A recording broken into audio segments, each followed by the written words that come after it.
You're watching Wayback Machine 1, Classic TV. Please subscribe today.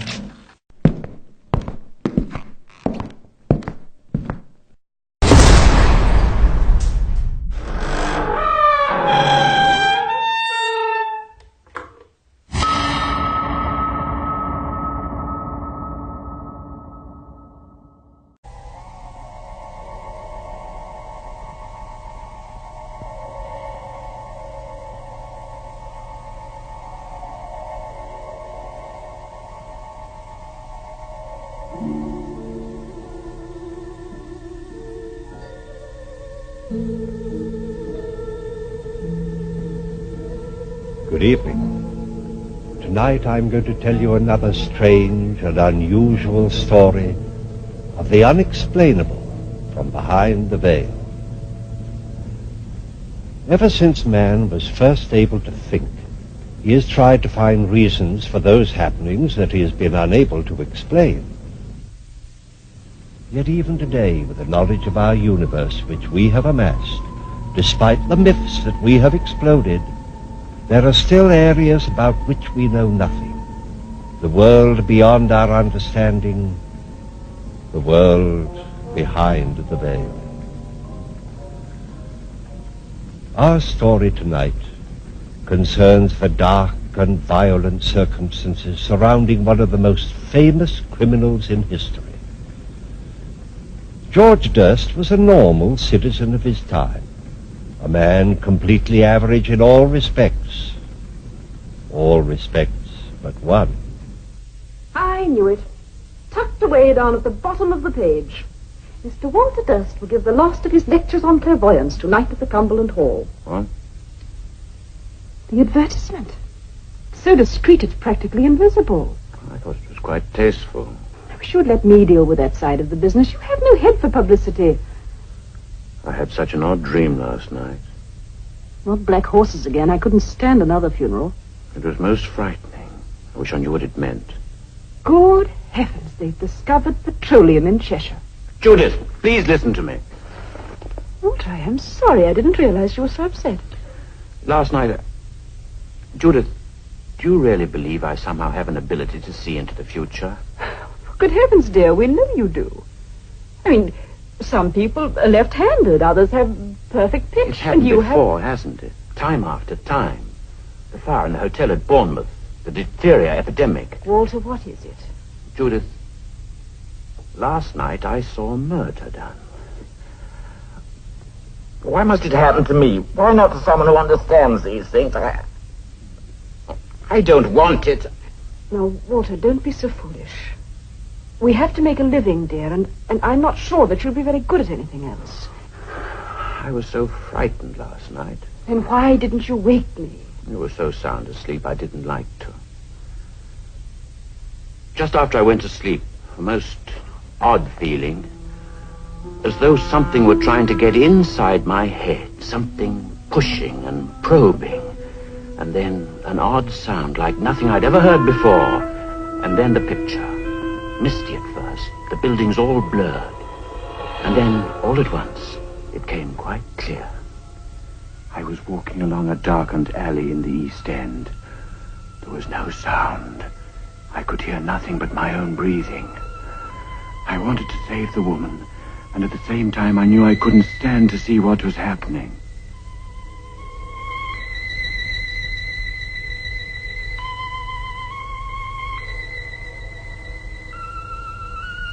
Suddenly I found myself outside some horrible drinking house. I remember hearing the ticking of a clock. I knew it was important to see the time. My body floated as though it were no more than mist, and the light at the corner of the lane seemed to draw me to it. I felt as if something were guiding me, begging me to look up at the street sign. Bucks Row. I saw it quite clearly, and yet I'd never even heard of the place before. I wish I knew what it all meant. Darling, why should it mean anything? It's probably just an ordinary old nightmare after all that lobster you had last night. No. There was such purpose to it, almost as though I'd been made to see it for some reason. In the early hours of this morning, Timothy Durrant, a cart driver, He was returning to his lodgings in Whitechapel when he saw what he thought was a tarpaulin lying in the gutter. He crossed the road for a closer look, only to discover that it was a woman lying there. A lighted match revealed that her throat had been cut. The body has been identified as that of Mary Nichols, 42, a woman of unfortunate reputation, who had last been seen alive but very drunk just before 2:30. The police surgeon has stated that in addition to the throat wounds which caused death, the body had been almost completely... Does it say where it happened? Yes. The body was found in Bucks Row. The doctor also stated that in his opinion, the crime had been committed by somebody with considerable knowledge of surgery. Yes, the surgeon's knife, the scalpel. And moreover, it was the same person who brutally murdered Martha Turner 3 weeks ago on the night of August the 7th. An inquest is being held. All the details. Walter, you've got to go to the police. The police? There can't be any motive for killing these terrible women, so the man is probably mad. Don't you see there may be more murders? And more dreams. Walter, think what it would mean if you could go to the police and tell them exactly when and where the next killing would be. No, I won't have any part of it. It's nothing to do with me. Walter, that is a disgraceful attitude. The seeing of justice done isn't merely the business of the police. It's the responsibility of every member of the community.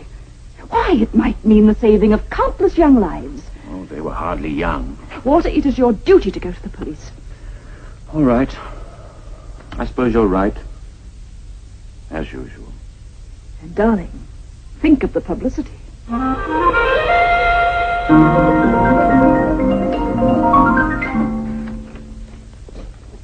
Yes, sir. Oh, good morning. I want to see something about the Whitechapel murder. What connection? Well, it's rather a personal matter. I'd prefer to see whoever's in charge of the case. Right, a name, sir? Clairvoyant. Yes? You're new, aren't you? I beg your pardon? You haven't been in before. No. Well, Inspector McWilliams in charge of the case. I'll tell him you're here. Let's see if you don't mind waiting a while. I mean, all those people A have... lot of money, sir. Brought them all out today. Gypsy Jim, One-Arm Nell, and the old lady with the crystal ball. She can tell us the identity of Jack the Ripper for a mere £50. Jack the Ripper? Well, that's what the newspapers have tagged him. Oh, we have them all, sir, especially on a case like this. But, Constable, I assure you I didn't come here because of any reward. Last night in a dream I saw the exact circumstances of the Bucks Row murder. Several hours before it occurred. The time, the place, everything. Now, sir, you look a nice, sensible sort of gent. You know, the wife had the same trouble. Wake me up in the middle of the night, she would, just to tell me about these here dreams, so I got her some stuff called slumber pills. Only a cheap medicine, you know, but efficacious. Very efficacious. Never had any more trouble with her since. Thank you, Constable. I assure you will have no more trouble with me either. Good morning. Emily, don't lag behind. I wish to see someone about Jack the Ripper. My little girl has some information I know will prove invaluable. Have a seat, It Mama. happened yesterday afternoon during my usual Tuesday seance. Emily was in rapport with Liati, her little Aztec friend, when suddenly there was a swirl of orange ectoplasm. A ghastly grinning face appeared. Charlatans! Charlatans! The city of millions, once teeming with life after dark, now becomes silent and deserted with the setting of the sun. Children are off the streets with the beginning of nightfall. Women go nowhere unless accompanied by their men. Doors are locked, windows boarded up. London becomes a city of panicking individuals, no man trusting his neighbor or friend. Newspapers demand in their boldest type the apprehension of this mad killer. The rewards mount. Every available police officer is on duty. Groups of men, self-appointed vigilante committees, hunt through dark streets and back alleys. But to no avail. The man they seek might well have been a ghost.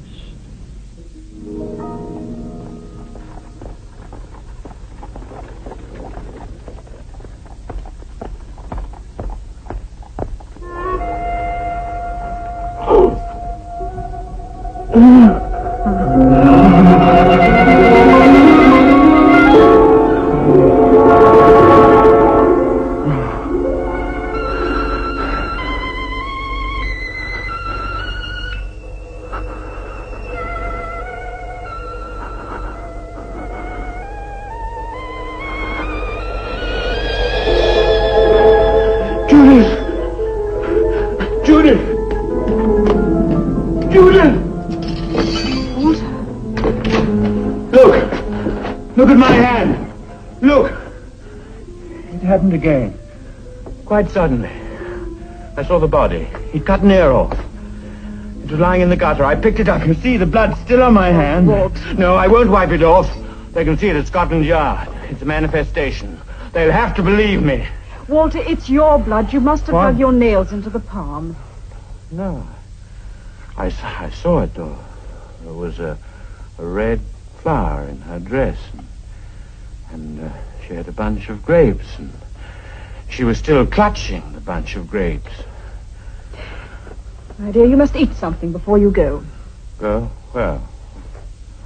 Oh, no, not the police. They'd only laugh at me again. Then we'll have our dinner and they can laugh at both of us if they want to. I'm coming with you this time.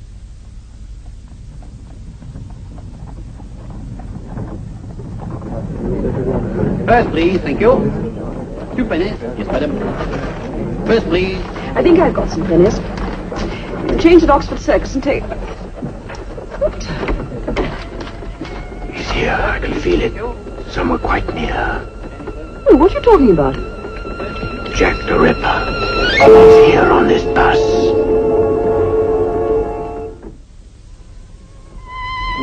Jack the Ripper. He's here on this bus.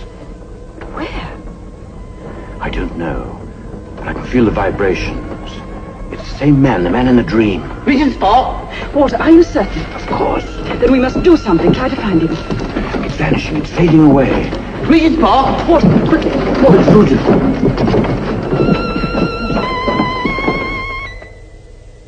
No, Judith. It's madness. It's too dangerous. There, going into the park.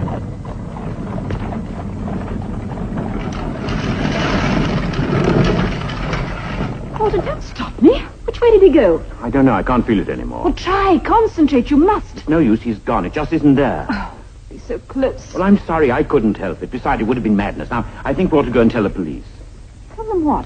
Why, that Jack the Ripper's in the park. They might close the gates. Walter, sometimes I despair of you. Come on, we're going to Scotland Yard.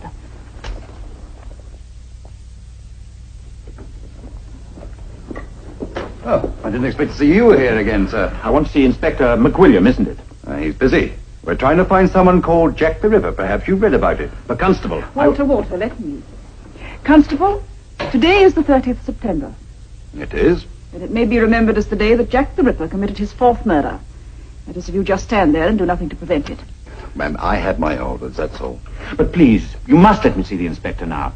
This afternoon, I had a vision of a murder that I know is going to take place tonight. You must understand, we can stop it, otherwise the blood will be on my hands as much as... Walter. So a woman will be found dead tomorrow, with her ear severed from the head. What did you say? I saw it in the dream. The ear was lying beside her in the gutter. Constable, this way, ma'am. I'm Inspector McWilliam. What's all this about a dream? My name is Walter Durst. I'm a professional clairvoyant. Perhaps my card will do. Now, what did you dream? I imagined I was walking along a lane in the East End. There was a woman. Her throat had been cut, and the ear was lying beside her in the gutter. It's not the first time, you see. The night that Mary Nichols was killed, I saw it just as it happened. The time, the place. When did you send the note? What? The note you received this morning. Oh, I haven't sent any note. I have been here before. The constable will tell you. I'd like a specimen of your handwriting. Sit down, Mr. Durst, will you? Oh, I don't see what my handwriting's got to do with it. Please write. Well, what shall I write? Just 3 words. Dear old boss. Dear old boss. I wish you'd explain. Mr. Durst, you didn't by any chance dream the location of this murder? No, not this time, but I'm What sure do you mean not this time? Well, I told you, the other dream, the night that Mary Nichols was killed. But you didn't write to us last time. I don't know what you're talking about.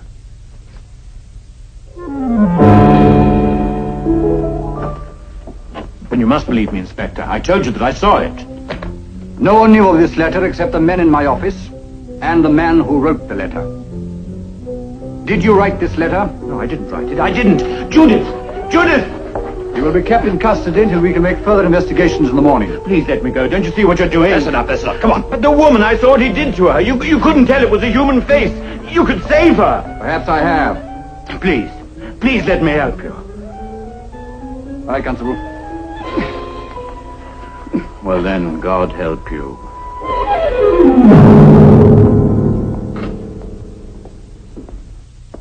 What time is it? Are you still awake? The time, please. They took my watch away. Oh, I don't know. It's a bit after 1. You'd better get some shut-eye. Not this night. Tell Inspector McWilliam to have a good night's rest. Tomorrow he may not sleep quite so easily.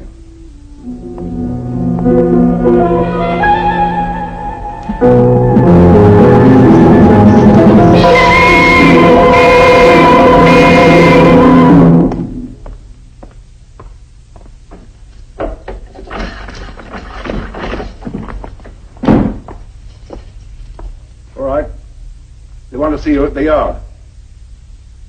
Can you hear me?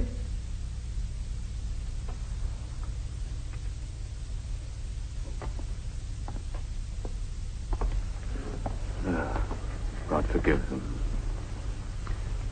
Forgive them.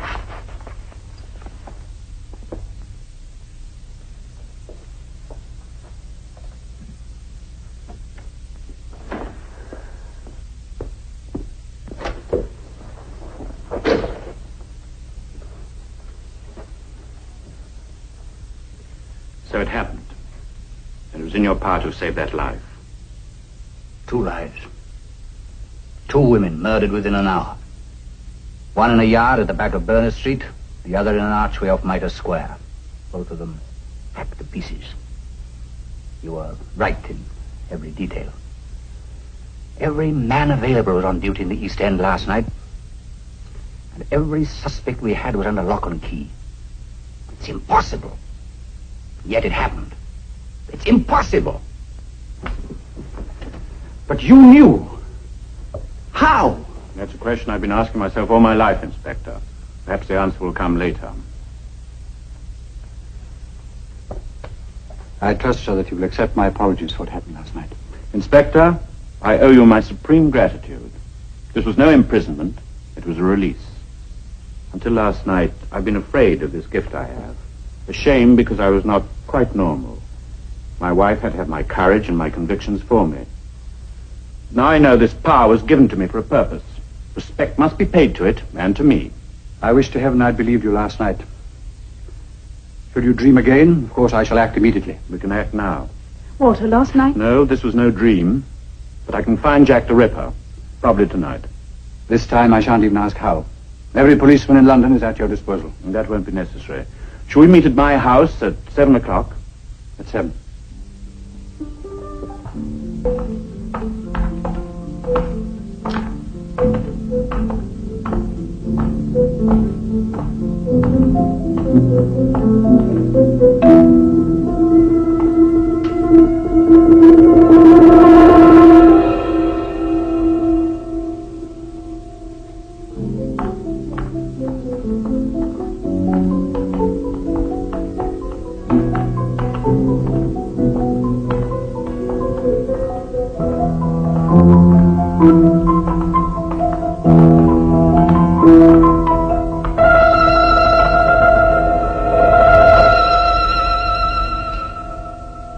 This is where the Ripper lives.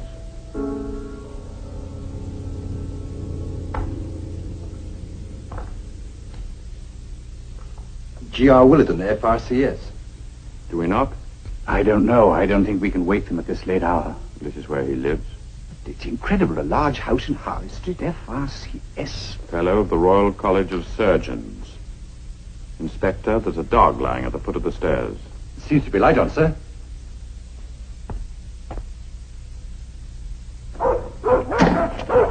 Hagen. Hagen, be quiet. Stop barking.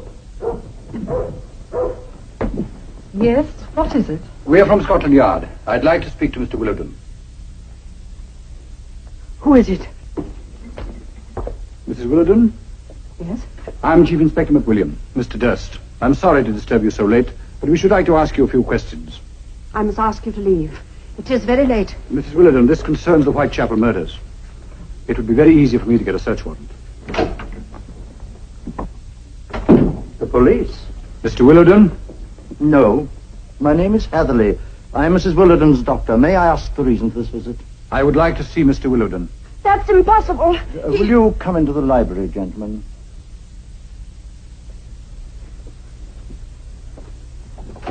All right, Constable.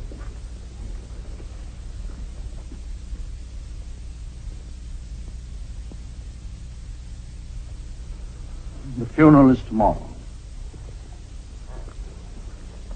I'm sorry, Mrs. Willowden. When did this happen, Doctor? Cerebral hemorrhage late yesterday afternoon. You can understand why Mrs. Willowden is very distressed. I should like to see inside. Inspector, this is outrageous. I insist you take your men and leave this house instantly. Did you sign the death certificate, Doctor? I did. May I see it, please? It's not here. It's at my surgery. Why did you come here? We have reason to believe that your husband knew something about the Whitechapel murders. Why? I am not at liberty to say. You think he's Jack the Ripper? Mrs. Willowden, I'm here to ask questions, not make accusations. This is a strange... Did you notice anything unusual about your husband's behavior these last few weeks? Mr. Willowden has been I'm ill some... talking to Mrs. Willowden. Will you please answer my question? You know, don't you? You know. Myra. Of course they know. Don't be such a fool. Why else would they have come here? They followed him. They saw the blood. Blood? Mrs. Willowden is hysterical, you understand? What blood? He was wearing his new coattails, wasn't he? I was standing on the stairs when he came in. The blood. All over his white waistcoat. Myra, I beg you. It doesn't matter now. I don't want the secret any longer. Why didn't you tell the police? He was my husband. I loved him very much once. He was so gentle then. Seems quite a long time ago when he had to give up the practice.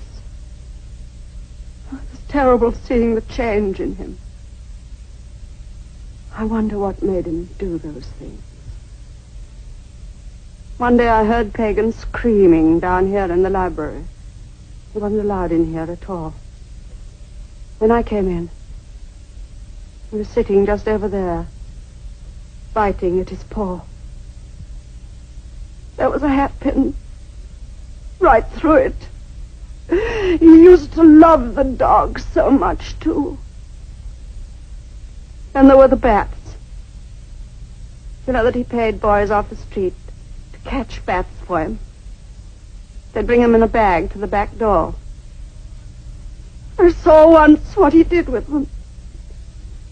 He dipped them in paraffin and lit them, so that he could see the poor burning things go flapping round his head, and he'd clap his hands and laugh like a child. Then at night, he began to go out.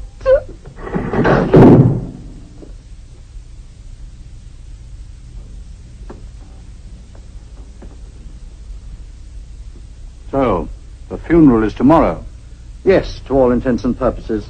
The obituary notice has appeared in the Times, and a few relatives have been invited to a simple service in the morning. Where is he, Doctor?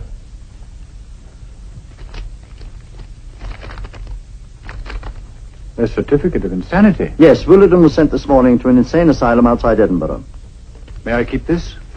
You will find it registered and in order. You realize what this means? Yes, of course. Yes, once certified and committed to an institution, a person is beyond the jurisdiction of the courts. Not even the law can touch Willowden now. Well, there's nothing more we can do. No, it's better. We should never know. And now, if you'll excuse us, Inspector, it has been an agonizing ordeal for Mrs. Willowden, and she has to rise early in the morning for the funeral.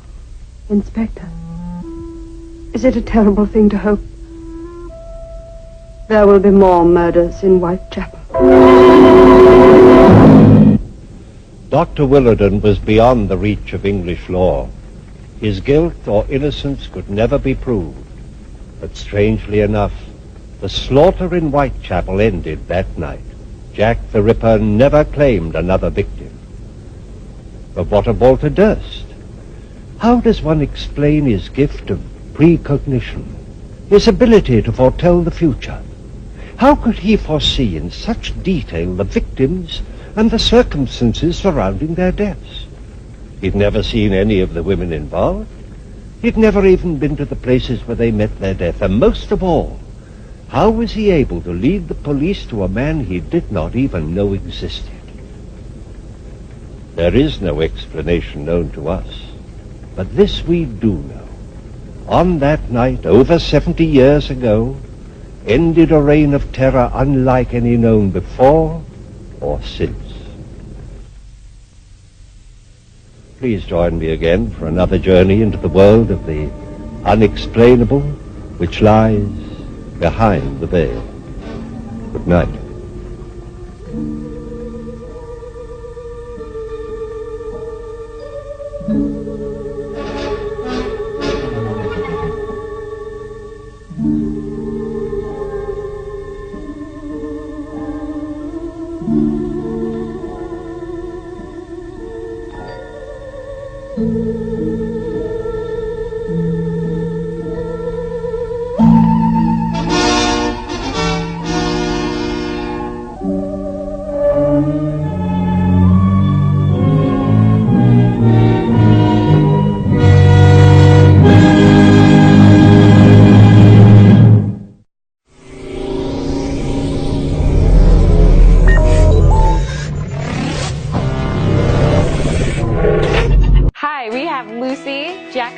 Groucho, Dean Martin, and Jerry Lewis, classic sci-fi, and movies. If you haven't subscribed yet, I hope you'll join us. It's all free. We're Wayback Machine 1, Classic TV. Thanks.